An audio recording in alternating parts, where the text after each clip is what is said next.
Welcome to Civil Service IAS, your go-to YouTube channel for all things related to the Indian Administrative Service. आज हम बात करेंगे मणिपुर की।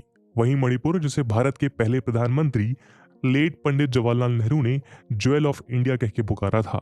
वही मणिपुर जिसने भारत को 8 एमेच्योर वर्ल्ड चैंपियनशिप मेडल जीतने वाली ace boxer Mary Kom, weight lifting में ओलंपिक सिल्वर मेडल दिलाने वाली Mirabai Chanu, Indian national women's hockey team की former captain Sushila Chanu, 1998 Asian games में गोल्ड जिताने वाले Indian boxer Dingko Singh, mister world रहे ace body builder Arambam Bobby, former world championship boxer Sarita Devi, ace Indian archer Bombayla Devi Laishram और ओइनम बम्बम देवी, गौरामंगी सिंह, जुगेश्वर सिंह, रेनेडी सिंह, उदांता सिंह जैसे रिनोड फुटबॉलर्स के साथ साथ armed forces special powers act 1958 के विरोध में 16 साल तक इंडियन गवर्नमेंट के अगेंस्ट हंगर स्ट्राइक करने वाली सिविल राइट एक्टिविस्ट और iron lady of Manipur iron Chanu Sharmila जैसे जेम्स दिए। और यही कारण है कि शायद इस राज्य का नाम मणिपुर है, यानी लैंड ऑफ जेम्स।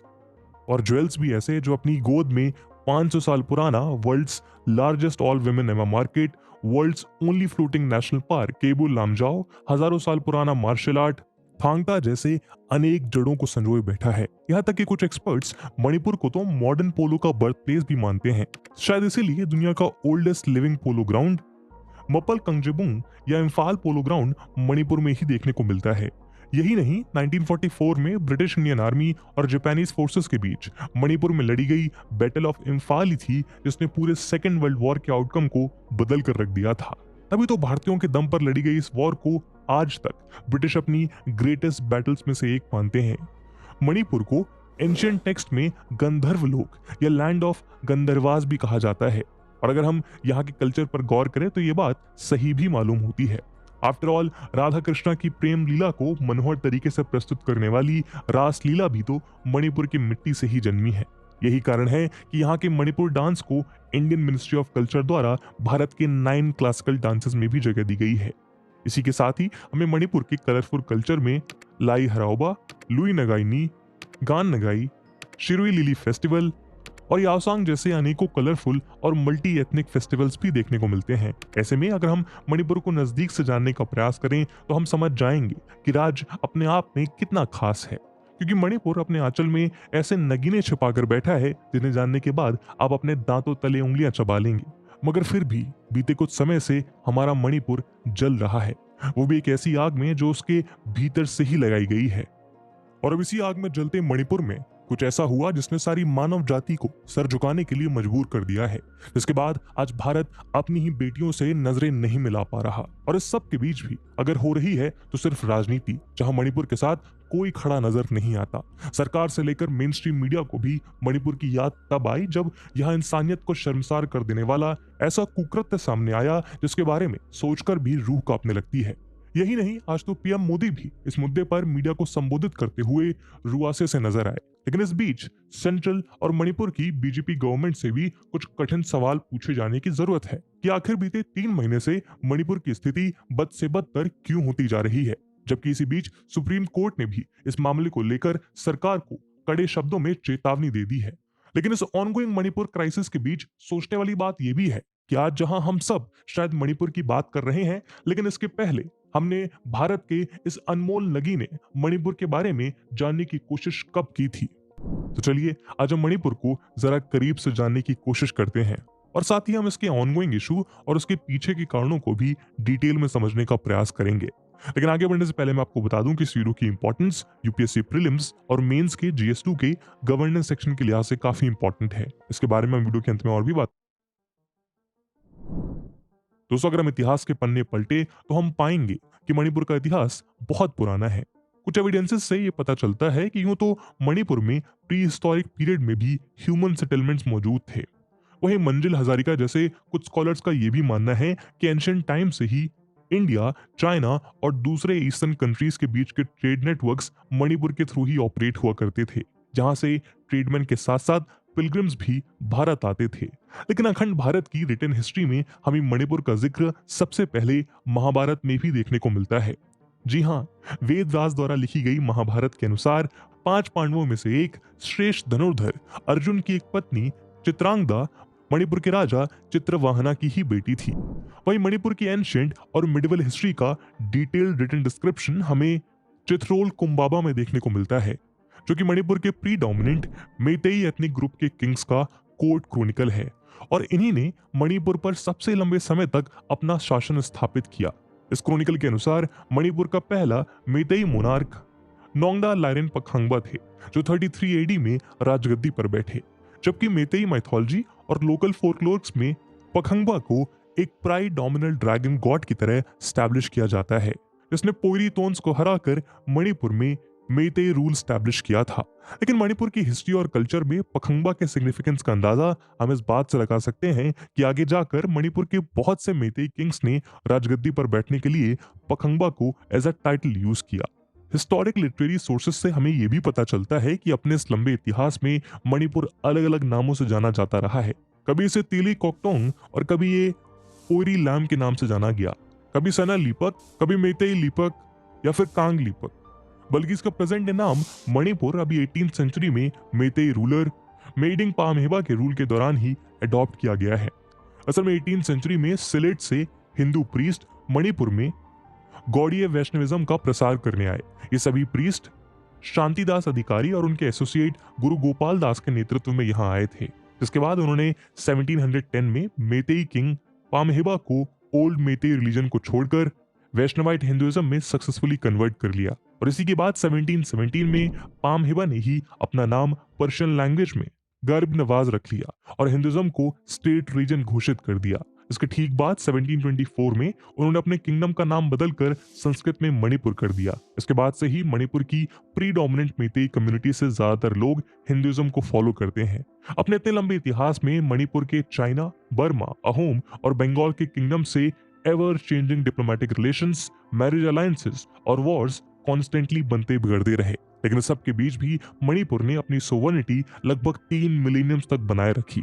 मगर इसमें बड़ा बदलाव तब आया जब 1891 के एंग्लो मणिपुर वॉर में मणिपुर के मेतेई रूलर्स को ब्रिटिश सेना के सामने हार का मुंह देखना पड़ा और इस तरह मणिपुर ने अपनी इंडिपेंडेंस खो दी।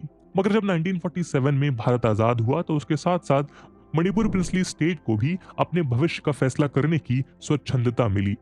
इसी कड़ी में 21 सितंबर 1949 को यहाँ के तत्कालीन राजा बोधचंद्र ने शिलोंग में मर्जर एग्रीमेंट पर अपने हस्ताक्षर कर दिए। इसके बाद 15 अक्टूबर 1949 को मणिपुर भारत का अभिन्न अंग बन गया। वहीं आजादी के बाद स्टैब्लिश हुए स्टेट्स में इसे पार्ट सी स्टेट्स में जगह दी गई, जबकि 21 जनवरी 1972 को इसे एक फुल फ्लेज्ड स्टेट का दर्जा मिल गया। हालांकि आजादी के बाद मणिपुर इंसर्जेंसी और इंटर एथनिक वायलेंस से जूझता रहा, लेकिन हाल के कुछ सालों में इसमें भी तेजी से कमी आती दिखाई दी है, जिसकी चर्चा हम वीडियो में आगे विस्तार में करेंगे।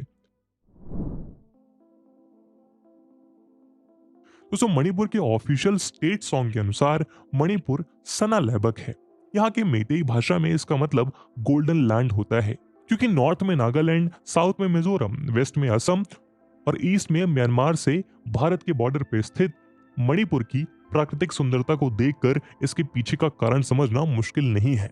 लगभग 22,327 स्क्वायर किलोमीटर के टोटल एरिया में फैले मणिपुर की राजधानी इम्फाल माउंटेन से घिरी एक ओवल शेप्ड वैली में स्थित है। अगर हम मणिपुर के ड्रेनेज सिस्टम पर गौर करें तो हम पाएंगे कि यहाँ 4 मेजर रिवर बेसिन देखने को मिलते हैं, जिसमें पहला है बराक रिवर बेसिन, जो वेस्ट मणिपुर में स्थित है। यहाँ हमें मणिपुर की लार्जेस्ट रिवर बराक देखने को मिलती है, जो मणिपुर हिल से ओरिजिनेट होकर इरांग, माकू और तुइवाई जैसी ट्रिब्यूटरी से मिलती है।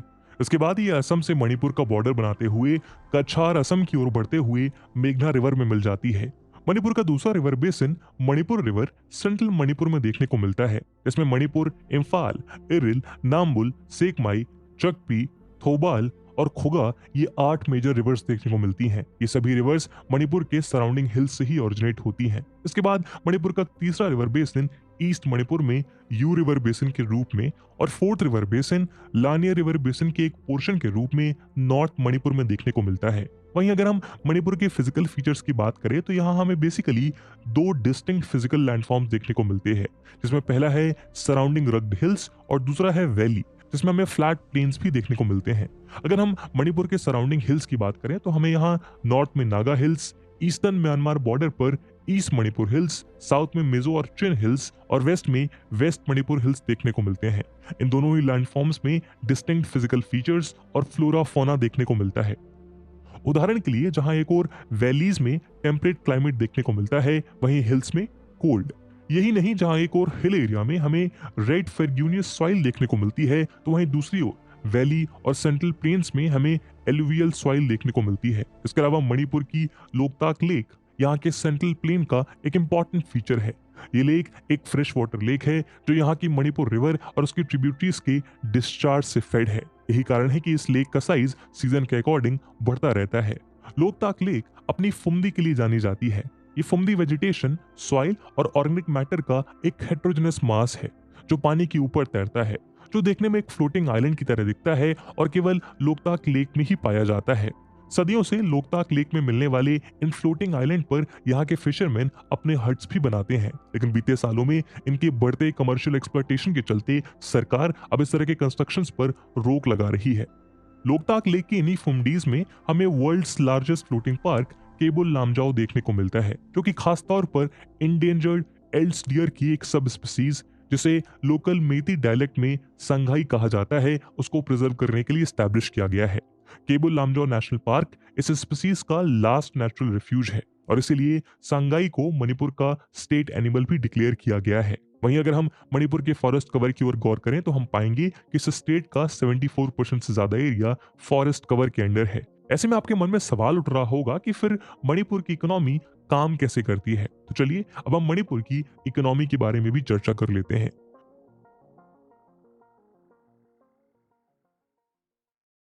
दोस्तों, अगर हम मणिपुर की इकोनॉमी पर गौर करें तो 2019-20 में यहाँ की per capita GDP constant price पर लगभग ₹60,000 थी, जो कि उस दौरान इंडिया की पर कैपिटा जीडीपी के ₹1,08,000 के आंकड़े से काफी कम थी। मगर फिर भी 2011 के लास्ट सर्वे के अकॉर्डिंग मणिपुर की लिटरेसी रेट 76% और सेक्स रेशियो 980 है, जो कि इंडिया की टैली से कहीं ज्यादा है। यही नहीं, यहाँ का ह्यूमन डेवलपमेंट इंडेक्स भी 2022 के आंकड़े के मुताबिक 0.696 है, जो कि इंडिया के 0.633 के आंकड़े से ज्यादा है। मणिपुर की इकोनॉमी का main source of income agriculture और फॉरेस्ट्री है, जिसमें अब कॉटेज इंडस्ट्रीज भी जुड़ती जा रही हैं। राइस यहाँ की मेजर क्रॉप है, जबकि यहाँ की रिच सॉइल में maize, sugar cane, mustard, tobacco, orchard fruits और पल्सेस भी प्रोड्यूस किए जाते हैं। इसके अलावा मणिपुर का climate lychee, cashew, walnut, orange, lemon, pineapple, papaya, passion fruit, peach, pear और प्लम जैसी कैश क्रॉप्स के लिए भी सूटेबल है। टीक और बंबू यहाँ के मेजर फॉरेस्ट्री प्रोडक्ट्स हैं, जहां इसका लगभग 3,268 square kilometre area bamboo forest से कवर्ड है। ऐसे में मणिपुर इंडिया का one of the largest bamboo producing state और इंडियन बंबू इंडस्ट्री का एक मेजर कंट्रीब्यूटर है। इसके अलावा मणिपुर में फिशिंग भी एक मेजर सोर्स ऑफ इनकम है। आपको शायद ये जानकर आश्चर्य होगा कि यहाँ रहने वाले नागा ट्राइब्स फिशेस को पकड़ने के लिए इंटॉक्सिकेंट्स का भी इस्तेमाल करते हैं। इसके अलावा हैंडलूम्स मणिपुर की लार्जेस्ट कॉटेज इंडस्ट्री है, जिसके चलते नंबर ऑफ लूम्स के मामले में मणिपुर देश के टॉप 5 स्टेट्स में शामिल है। अगर हम आंकड़ों की माने तो मणिपुर में हमें नॉर्थ ईस्ट इंडिया की highest number of handicraft units और स्किल्ड और सेमी स्किल्ड आर्टिसंस मिलाकर highest number of craft persons देखने को मिलते हैं। साथ ही मणिपुर इंडिया को म्यांमार और दूसरी साउथ एशियन कंट्रीज से जोड़ने का काम भी करता है। यहाँ का मोरे टाउन इंडिया और म्यांमार के बीच एक फीजिबल लैंड रूट की तरह एस्टैब्लिश्ड है, इसीलिए इसे गेटवे टू द ईस्ट भी कहा जाता है। अगर हम मणिपुर से होने वाले एक्सपोर्ट्स की बात करें तो फिस्कल ईयर 2022 में यहाँ से 0.93 मिलियन $US के एक्सपोर्ट्स हुए। इसमें कॉटन फैब्रिक यहाँ का मेजर एक्सपोर्टेड प्रोडक्ट रहा। इसी के साथ मणिपुर के टूरिज्म को प्रमोट करने के लिए हाल ही में मणिपुर टूरिज्म पॉलिसी 2022 को अनवील किया गया, जिसमें रिस्पॉन्सिबल, सस्टेनेबल और इंक्लूसिव टूरिज्म को बढ़ावा देने की बात कही गई और इसी दिशा में स्विट्जरलैंड ऑफ नॉर्थ ईस्ट कहलाने वाले मणिपुर को एक टूरिज्म कैपिटल की तरह प्रमोट करने की दिशा में प्रयास किए जा रहे हैं। लेकिन अगर आप मणिपुर जाने का मन बना रहे हैं तो हम आपको बता दें कि यहाँ जाने के लिए आपको ILP यानी इनर लाइन परमिट की जरूरत होगी। ILP एक ऑफिशियल ट्रैवल डॉक्यूमेंट है जो कि बंगाल ईस्टर्न फ्रंटियर रेगुलेशन 1973 के अंडर स्टेट गवर्नमेंट द्वारा इशू किया जाता है। ये आईएलपी एक इंडियन सिटीजन को मणिपुर में फ्रीली ट्रैवल करने के लिए एक स्पेसिफिक टाइम पीरियड के लिए इशू किया जाता है। मणिपुर में यह व्यवस्था हाल ही में शुरू की गई है, जिसका पर्पस मणिपुर में माइग्रेंट्स के इन्फ्लक्स को रोकने और इस स्टेट के इंडिजिनस और specific demographic structure, culture, identity और ट्रेडिशंस को प्रोटेक्ट करने के उद्देश्य से बनाई गई है। नॉर्थ ईस्टर्न स्टेट्स में आईएलपी की ऐसी ही व्यवस्था हमें अरुणाचल प्रदेश, नागालैंड और मिजोरम में पहले से देखने को मिलती है। दोस्तों, मणिपुर के ऑनगोइंग वायलेंट अनरेस्ट के पीछे यहाँ की हिस्ट्री, ज्योग्राफी, इकोनॉमी, पॉलिटिक्स और डेमोग्राफी जैसे बहुत से कारण हैं, जिन्होंने आपस में मिलकर ही इस ऑनगोइंग टसल को जन्म दिया है। तो चलिए हम इस कहानी को शुरू से समझते हैं। जैसा हमने आपको मणिपुर की ज्योग्राफी डिस्कस करते हुए बताया था कि मणिपुर को बेसिकली दो भागों में बांटा जा सकता है, हिल्स और सेंट्रल वैली। अगर हम यहाँ की डेमोग्राफी पर गौर करें तो हम पाएंगे कि यहाँ की सेंट्रल वैली, जो उसके टोटल ज्योग्राफिकल एरिया का लगभग 10% है, यहाँ प्रीडोमिनेंटली मेतेई और मेतेई पंगल्स रहा करते हैं, जो 2011 के सेंसस के अकॉर्डिंग मणिपुर की 54% पॉपुलेशन को कॉन्स्टिट्यूट करते हैं। जहाँ एक और मेतेई प्राइमरीली हिंदू रिलीजन को फॉलो करते हैं, वहीं मेतेई पंगल मुस्लिम रिलीजन के फॉलोअर्स हैं। ये densely populated valley region Meitei rulers के टाइम से ही पावर सेंटर माना जाता रहा है। ऐसे में अपने हिस्टोरिकल और ज्योग्राफिकल एडवांटेजेस की वजह से हमेशा से मणिपुर का वैली रीजन उसके हिल रीजन के कंपैरिजन में ज्यादा प्रॉस्परस रहा है। इसका सीधा एडवांटेज यहाँ रहने वाले मेतेई कम्युनिटी को मिलता है। वहीं मणिपुर के हिल एरियाज, जो कि स्टेट के ज्योग्राफिकल एरिया का ऑलमोस्ट 90% है, उसमें नागाज, कुकीज और दूसरे ट्राइबल ग्रुप्स रहते हैं, जो प्राइमरीली क्रिश्चियन रिलीजन के फॉलोअर्स हैं। मणिपुर स्टेट में 34 रिकॉग्नाइज्ड शेड्यूल्ड ट्राइब्स हैं, जो कि ब्रॉडली नागा और कुकी चिन या फिर कुकी ट्राइबल ग्रुप्स में ही आती हैं, जिसमें मणिपुरी मिजोज भी शामिल हैं। ये तो लंबे समय से मणिपुर में रहने वाले इन डिफरेंट एथनिक ट्राइब्स के बीच क्लैशेस देखने को मिलते रहे हैं। मणिपुर में दशकों से फैली इंसर्जेंसी भी इसी ethnic group based armed clashes का ही नतीजा है, जो कभी सरकार से अपनी ऑटोनॉमी के लिए तो कभी रिसोर्सेज को लेकर आपस में अपनी डोमिनेंस को एस्टैब्लिश करने के लिए आर्म्ड इंसर्जेंसी के रूप में उलझते रहे हैं। और इसे रोकने के लिए ही सालों तक मणिपुर को armed forces special power act के अंडर रखा गया। हालांकि बीते कुछ सालों से मणिपुर को धीरे धीरे एएफएसपीए से बाहर किया जा रहा है, लेकिन इस सब के बीच लंबे समय से मणिपुर की डोमिनेंट ट्राइब मेतेई सरकार से अपने लिए शेड्यूल्ड ट्राइब स्टेटस की डिमांड कर रही है। साथ ही scheduled tribe demand committee of Manipur भी 2013 से ही मेतेई के शेड्यूल्ड ट्राइब लिस्ट में इंक्लूजन की डिमांड कर रही है। हालांकि मेतेई कम्युनिटीज, जो कि एक होमोजीनियस ग्रुप नहीं है, उसके कुछ सेक्ट्स ऑलरेडी एससी और ओबीसी लिस्ट में इंक्लूडेड है, लेकिन फिर भी मेतेईस की पूरी कम्युनिटी के लिए एसटी स्टेटस डिमांड करने का तर्क ये दिया जाता है कि उन्हें अपने एंसेस्ट्रल लैंड्स, कल्चर और आइडेंटिटी को म्यांमार से आने वाले इलीगल इमिग्रेंट्स और नॉन नेटिव सेटलर से प्रोटेक्ट करने के लिए एसटी स्टेटस की जरूरत है।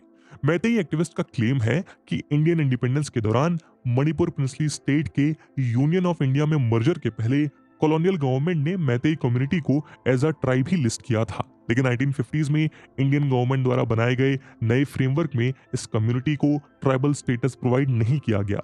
वहीं मेतेई के इस डिमांड के अगेंस्ट मणिपुर हिल रीजन के ट्राइबल्स, जिसमें कुकीज और नागाज मोस्ट प्रोमिनेंट हैं, उनका तर्क है कि स्टेट में मेतीज ऑलरेडी सोशली और इकोनॉमिकली डोमिनेंट पोजीशन में है। साथ ही मणिपुरी, जो कि मेतीज की मदर टंग है, उसे मणिपुर की ऑफिशियल लैंग्वेज का स्टेटस प्राप्त होने के साथ साथ भारत की 22 शेड्यूल्ड लैंग्वेजेस में स्थान भी मिला हुआ है। मणिपुर की स्टेट लेजिस्लेचर में भी मेतीज डोमिनेट करते हैं, जहां टोटल मेंबर में से 40 एमएलएज वैली से चुनकर आते हैं, जबकि केवल 20 मेंबर्स ही हिल रीजन्स के हैं। यहां तक कि मणिपुर स्टेट के करंट चीफ मिनिस्टर भी मेतेई कम्युनिटी के हैं। ऐसे में मेतेई कम्युनिटी को एसटी स्टेटस प्रोवाइड करना ऑलरेडी लिस्टेड ट्राइबल कम्युनिटीज के लिए स्टेट के ऑलरेडी स्कार्स रिसोर्सेज को और भी कम कर देगा, जिस वजह से जॉब्स और एजुकेशन में मिलने वाला बेनिफिट भी मेतेई कम्युनिटी ही उठाएगी। हिल एरिया ट्राइब्स का आरोप है कि हाल के सालों में मणिपुर की स्टेट गवर्नमेंट उनके साथ अनफेयर ट्रीटमेंट कर रही है, जिसमें फोर्सफुली इन ट्राइबल ग्रुप्स को इलीगल इमिग्रेंट्स बताकर उनके सेटलमेंट से इविक्ट किया जा रहा है। साथ ही बीरेन सिंह गवर्नमेंट द्वारा प्राइमरली हिल रीजन में होने वाले पॉपी कल्टीवेशन को रोकने और इलीगल चर्चेज और दूसरे सेटलमेंट्स को डिमोलिश करने के लिए चलाई जा रही ड्राइव को भी ये ट्राइबल ग्रुप्स एक फुल फ्लेश्ड कॉन्स्पिरेसी मानते हैं। ऐसा इसलिए भी है क्योंकि यहाँ के कुकी कम्युनिटी लीडर्स का ये मानना है कि इन सभी स्टेट एक्शंस में उन्हें और उनकी ट्राइब को अनफेयरली टारगेट किया जा रहा है। दूसरे ओर कुछ स्कॉलर्स का ये भी मानना है कि इस सारे एसटी स्टेटस डिमांड के पीछे main bone of contention land है। जैसा हमने आपको बताया कि मणिपुर के ऑलमोस्ट 90% एरिया में हिल ट्राइब्स रहती हैं। ऐसे में सभी ट्राइब्स लैंड अपने शेड्यूल्ड ट्राइबल स्टेटस की वजह से प्रोटेक्टेड है, जिसके चलते ये शेड्यूल्ड ट्राइब्स तो वैली में लैंड खरीद सकती हैं, लेकिन वैली में रहने वाली मैतीज हिल रीजन में लैंड नहीं खरीद सकते। ऐसे में जहां एक और मैतीज एसटी स्टेटस लेकर हिल रीजन्स में लैंड एक्वायर करने के लिए एलिजिबल होना चाहते हैं, वहीं इन हिल ट्राइब्स को डर है कि यदि ऑलरेडी डोमिनेंट मैती कम्युनिटी को एसटी स्टेटस मिल गया तो वो हिल एरियाज से उन्हें सिस्टमैटिकली एविक्ट करना शुरू कर देंगे। इसी सारी खींचातान के बीच मार्च 2023 में मणिपुर हाई कोर्ट की acting chief justice MV Muralidharan की बेंच ने गवर्नमेंट को यह आदेश दिया कि वो मैतीज के एसटी लिस्ट में इंक्लूजन के लिए सेंट्रल गवर्नमेंट को 4 वीक्स के अंदर ही एक रिक्वेस्ट डॉक्यूमेंट सेंड करे। बेंच का तर्क ये था कि मैतीज की डिमांड सही है और इस पर सरकार द्वारा जल्द से जल्द विचार किया जाना चाहिए। मिड अप्रैल में जैसे ही रिटन जजमेंट बाहर आया, सारे मणिपुर में इंस्टेबिलिटी बढ़ने लगी, क्योंकि यही वो ट्रिगर पॉइंट था जिसने ऑनगोइंग अनरेस्ट को भड़काने का काम किया। हाई कोर्ट के इसी ऑर्डर का विरोध करने के लिए all tribal students union Manipur ने 3 मई को बहुत से हिल डिस्ट्रिक्ट्स में एक सॉलिडेरिटी मार्च का आह्वान किया, जिसके दौरान ही हिंसा धधक उठी और उसने देखते ही देखते लगभग पूरे मणिपुर को अपनी चपेट में ले लिया। 3 मई से लेकर अब तक मणिपुर में बीते 80 दिन से हिंसा जारी है, जिसमें 140 से ज्यादा मौतें हो चुकी है। यही नहीं, दिनों दिन हिंसक होती घटनाओं के बीच यहाँ के 50,000 से ज्यादा लोगों को रिलोकेट करना पड़ा है। हालांकि इस बीच होम मिनिस्टर अमित शाह ने 29 मई से 1 जून तक मणिपुर का दौरा किया था। इस दौरान उन्होंने कुकी और मैतेई प्रतिनिधियों से मुलाकात की थी। यही नहीं, विपक्ष का चेहरा माने जाने वाले राहुल गांधी ने भी 29 से 30 जून को मणिपुर का दौरा किया। इस सबको देखते हुए ये उम्मीद जताई जा रही थी कि शायद अब मणिपुर के हालात कुछ संभल जाएं, लेकिन सच्चाई इससे कोसों दूर थी, क्योंकि मणिपुर में हालत किस तरह बिगड़े हुए हैं इसका अंदाजा जब लोगों को हुआ तो उनके पैरों तले जमीन खिसक गई। असल में 19 जुलाई को एक वीडियो वायरल हुआ जिसमें कुकी जोमी ट्राइब की 2 महिलाओं को निर्वस्त्र करते हुए घुमाते हुए दर्शाया जा रहा है और इस वीडियो ने पूरे देश को झकझोर कर रख दिया। ये घटना राज्य की राजधानी इम्फाल से लगभग 35 किलोमीटर दूर कांगपोकली जिले के गांव बी फिनोम में हुई। ग्राम प्रधान द्वारा दर्ज कराई गई शिकायत के मुताबिक 4 मई को शाम लगभग 3 बजे हथियारों से लैस 900 से 1000 की संख्या में मैतेई युवा संगठनों से जुड़े लोग गांव में जबरदस्ती घुस आए। हिंसक भीड़ ने सभी घरों में तोड़फोड़ की और फर्नीचर, इलेक्ट्रॉनिक सामान, बर्तन, कपड़े, अनाज सहित नकदी को लूटने के बाद सभी चल संपत्तियों को आग के हवाले कर दिया। गांव के प्रधान ने बताया कि इसी दौरान भीड़ द्वारा 3 महिलाओं को उनके कपड़े उतारने के लिए मजबूर किया गया और भीड़ के सामने उन्हें निर्वस्त्र कर दिया गया। घटना से जुड़े वीडियो में साफ देखा जा सकता है कि पुरुष असहाय महिलाओं के साथ लगातार छेड़छाड़ कर रहे हैं, जो रो रही हैं और उन्हें छोड़ने की गुहार लगा रही हैं। हैवानियत यहीं सीमित नहीं रही।